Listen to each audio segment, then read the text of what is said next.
केंद्रीय रस्ते वाहतूक व महामार्ग मंत्री नितीन गडकरी यांनी आज देहू आळंदी ते पंढरपूर पालखी मार्गाची पाहणी केली। मी इथे पालखी मार्गाच्या निरीक्षणाकरता आलो। परिसरात त्यांनी पालखी मार्ग, माझ्या आईचे मृत्यूपूर्वी पालखी तळाची पंढरपूर आणि गाणगापूरच्या दर्शन यावेळी पालकमंत्री जयकुमार गोरे, आमदार समाधान अवताडे, आमदार अभिजित पाटील, आमदार सुभाष देशमुख, माजी आमदार प्रशांत परिचारक यांच्यासह जिल्ह्यातील वरिष्ठ अधिकारी उपस्थित होते।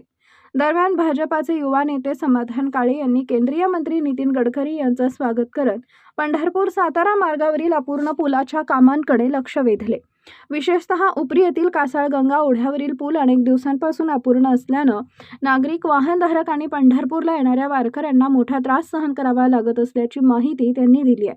हा पूल महत्त्वाचा तातडीनं पूर्ण करून नागरिकांना दिलासा द्यावा अशी मागणी समाधान काळे यांनी केंद्रीय मंत्री नितीन गडकरी यांच्याकडे केली आहे।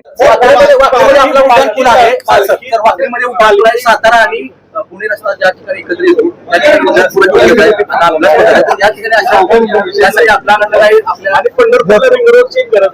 मंजूर केला। रस्ते विकासामुळे आता सांगितलं सगळं रस्ते विकासामुळे देशाचा चेहरा मला बदलला आहे। केंद्रीय मंत्री नितीन गडकरी साहेब स्वतः समाधानी आहेत का अजून त्यांना काही प्रगती आहे? काम करत राहिलं पाहिजे।